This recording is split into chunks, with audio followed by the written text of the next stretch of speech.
नमस्कार दोस्तों। तो आज की इस वीडियो में हम पंजाब स्कूल एजुकेशन बोर्ड की क्लास 10th की इकोनॉमिक्स का chapter number 3 money and financial system, मुद्रा तथा मौद्रिक प्रणाली, इस चैप्टर के नेक्स्ट टॉपिक को आज हम पढ़ेंगे। तो इससे पहले वाले टॉपिक में मैंने आप लोगों को इस चैप्टर का इंट्रोडक्शन बता दिया था। तो आज जो ये वीडियो है पार्ट नंबर 2 होगी और आज की वीडियो में हम बार्टर सिस्टम के बारे में पढ़ेंगे। ठीक है, तो इससे पहले वाली वीडियो अगर आपने नहीं देखी है तो डिस्क्रिप्शन में उसकी लिंक है, वहां से आप देख सकते हैं, या फिर प्लेलिस्ट में जाके वहां से आप पार्ट 1 की वीडियोस देख सकते हैं। इसके साथ में सारे जो इकोनॉमिक्स चैप्टर की प्लेलिस्ट है वो सेपरेट बनी हुई, वहां पे आप सारे लेक्चर्स देख सकते हैं। तो बिना किसी देर किए चलिए हम नेक्स्ट टॉपिक को पढ़ना स्टार्ट करते हैं। तो बार्टर सिस्टम, जिसको हिंदी में बोलते हैं वस्तु विनिमय प्रणाली, ये क्या चीज होता है? The barter system is an old method where people exchange goods and services directly without using money by trading items of equal value. देखिए, बार्टर सिस्टम क्या चीज होता था कि पुराने समय में एक ये मेथड होता था जिससे अगर किसी भी इंसान को किसी भी गुड्स या फिर किसी भी सर्विस की जरूरत होती थी तो वो लोग क्या करते थे, गुड्स के बदले गुड्स को एक्सचेंज कर लेते थे या फिर सर्विस के बदले सर्विस को एक्सचेंज कर लेते थे, जो कि उसके इक्वल वैल्यू की हुआ करती थी। उसको हम लोग बोलते थे बार्टर सिस्टम। एग्जाम्पल के लिए जैसे समझते हैं, कि जैसे मान लीजिए कि मुझे जूतों की ज़रूरत है। ठीक है, मुझे चाहिए जूते, और कोई मोची है, मोची वो जूते बनाता है। ठीक है, तो मुझे अगर जूतों की ज़रूरत है तो मैं क्या करूंगा कि मैं उस मोची से जूते ले लूंगा, लेकिन बदले में मान लीजिए मैं किसान हूं और मैं मान लीजिए चावल ग्रो करता हूं, तो मैं बदले में क्या करूंगा, मान लीजिए उसने जो जूते दिए उसके बदले मैं 1 किलो चावल उस मोची को दे दूंगा। तो इस तरीके से मैंने क्या किया, गुड्स के बदले गुड्स की क्या कर लिया, एक्सचेंज कर लिया। इसको हम बोलते हैं बार्टर सिस्टम। और साथ में ये भी चीज का ख्याल रहे कि बार्टर सिस्टम में जो एक्सचेंज होता था इक्वल वैल्यू की चीज का होता था। इसका मतलब ये नहीं कि जैसे मैंने जूते लिए बदले में मैं अपना पूरा का पूरा घर दे दूंगा, ऐसे नहीं होता था। उसके आसपास की या फिर उसके इक्वल की वैल्यू की जो चीज होती थी उसी का ही एक्सचेंज किया जाता था। ठीक है, कि मतलब मुझे अगर चावल चाहिए तो, और किसी को मुझे मान लीजिए चावल चाहिए, ठीक है, तो मैं किसान के पास जाऊंगा, मैं चावल ले लूंगा। ठीक है, और मैं किसान को बदले में क्या दे दूंगा, हो सकता है कि मेरे घर में थोड़ी सी क्या बने गुड़ हो। ठीक है, मैं उस गुड़ को उस इंसान को दे दूं, या फिर मेरे पास कपड़े हो, मैं उस कपड़े इंसान को दे दूं। ठीक है, तो उसके आसपास की या फिर इक्वल वैल्यू की कोई चीज को ही एक्सचेंज किया जाता है बार्टर सिस्टम में।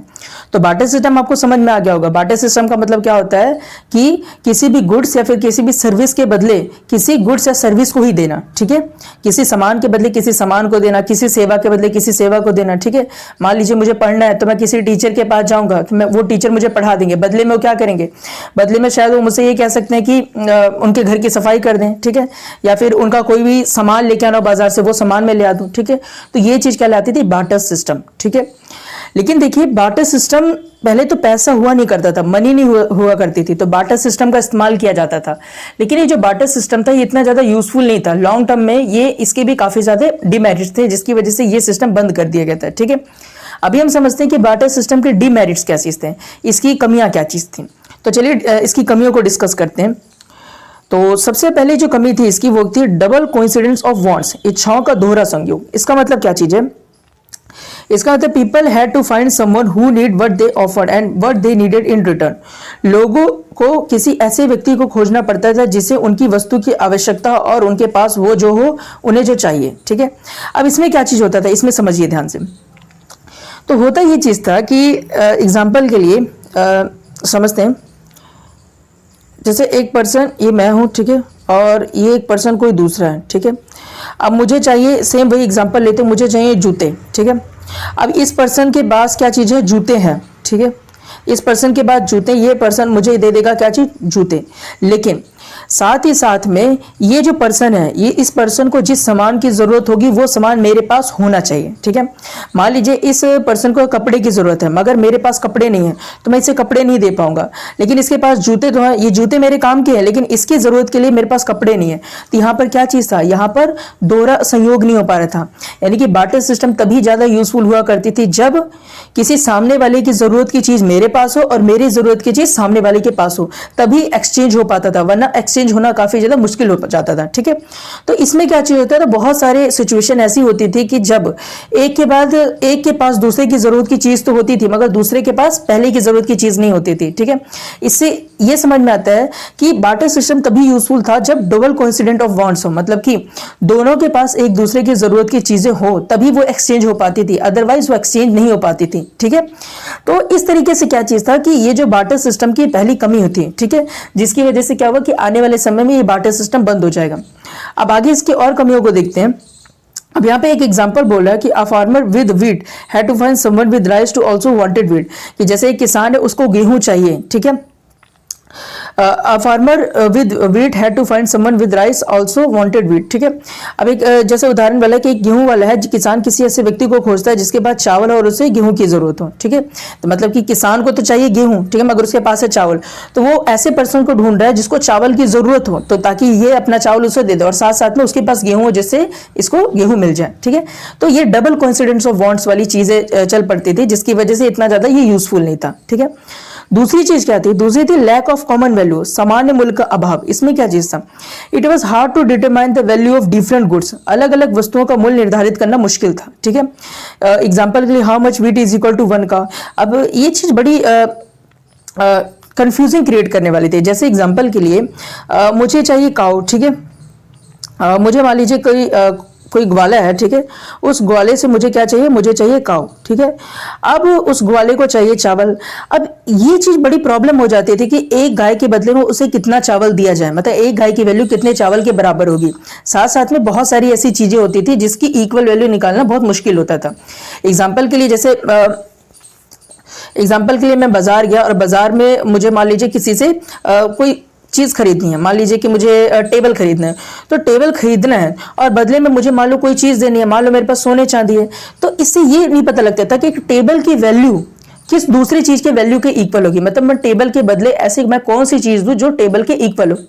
मान लीजिए उस इंसान को जरूरत होगी, मान लीजिए घर की जरूरत होगी और मुझे टेबल की जरूरत है, तो मैं टेबल उसे दे दूंगा, मगर बदले में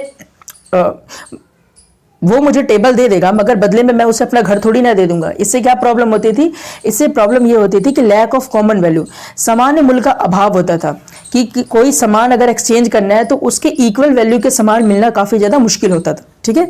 तो ये चीज दूसरी प्रॉब्लम आती थी किसमें, बार्टर सिस्टम में।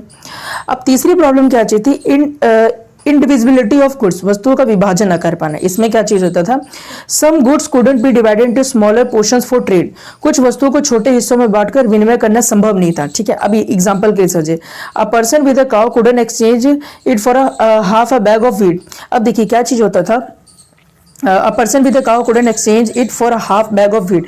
अब देखिए कि मान लीजिए एक पर्सन को व्हीट की जरूरत है, मान लीजिए मुझे गेहूं की जरूरत है और सामने वाले पर्सन को काऊ की जरूरत है, ठीक है।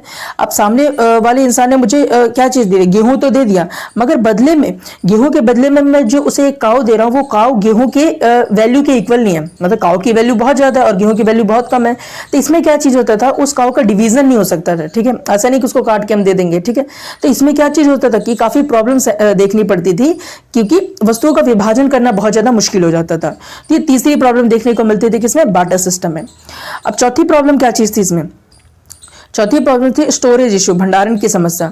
Goods like food would spoil making it difficult to store them for future use, ठीक है। Example, vegetarians of fruit would rot if not use और ट्रेड क्विकली। अब देखिए क्या प्रॉब्लम आती थी कि वस्तुओं के बदले वस्तुओं का ही ट्रेड हो सकता था।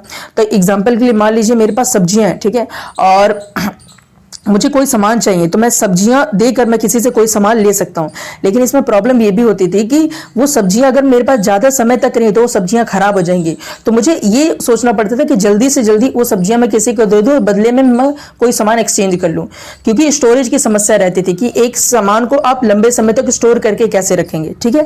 तो ये सारी प्रॉब्लम्स थी जो बार्टर सिस्टम में देखने को मिली थी, ठीक है। तो एक बार मैं रिवाइज करवा देता हूं आप लोगों को ये चीज। तो बार्टर सिस्टम का मतलब क्या होता है, किसी भी सामान के बदले में जब सामान की लेन देन की जाती थी तो इसको हम लोग बोलते थे बार्टर सिस्टम।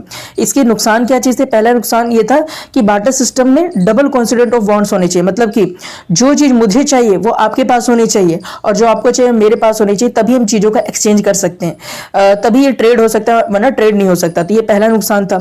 दूसरा नुकसान क्या चीज था कि लैक ऑफ कॉमन वैल्यू, कि मतलब मान लीजिए मैं आपको कोई सामान दे रहा हूं, ठीक है, और बदले में आप मुझे कोई सामान दे रहे हो, तो इसमें ये भी देखना होता था कि जो सामान मैं आपसे ले रहा हूँ और जो सामान आप मुझे दे रहे हो उसकी वैल्यू क्या होनी चाहिए, इक्वल होने चाहिए, ठीक है।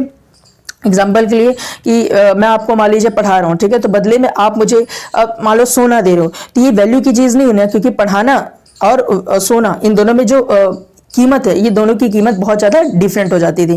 तो इसमें ये भी प्रॉब्लम होती थी कि वैल्यू कैसे निर्धारित करें। तीसरी प्रॉब्लम ये थी कि वस्तुओं का विभाजन नहीं हो पाता था, इंडिविजुअलिटी ऑफ गुड्स, मतलब कि कोई सामान अगर का एक्सचेंज किया जा रहा है तो उस दोनों सामान की वैल्यू इक्वल करने के लिए सामान को डिवीजन नहीं किया जा सकता था। बहुत सारे सामान ऐसे थे, जैसे काऊ को अगर देना है वीट के बदले तो काऊ का डिवीजन नहीं हो सकता था।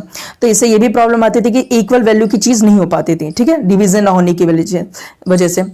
फोर्थ प्रॉब्लम आता है तो स्टोरेज की इश्यूज, जैसे सब्जियां हो गई, ठीक है, दूध वगैरह हो गया, और बहुत सारी ऐसी चीजें हो गई जिन्हें बहुत लंबे समय तक नहीं रख सकते, तो उनका ट्रेड जल्दी जल्दी होना चाहिए था, वरना वो सारी चीजें खराब हो जाएंगी। तो ये सारी कमियां थी बार्टर सिस्टम के अंदर, जिसकी वजह से आने वाले समय में बार्टर सिस्टम का एंड होने वाला था, ठीक है। तो इस टॉपिक में हमने बार्टर सिस्टम के बारे में पढ़ा, तो मुझे उम्मीद है आपको ये वाला टॉपिक समझ में आया होगा। तो नेक्स्ट वीडियो लेक्चर में हम नेक्स्ट टॉपिक को पढ़ेंगे। तो इसी के साथ ये वाला टॉपिक यहीं पर खत्म होता है। तो मिलते हैं नेक्स्ट वीडियो में, तब तक के लिए थैंक यू वेरी मच।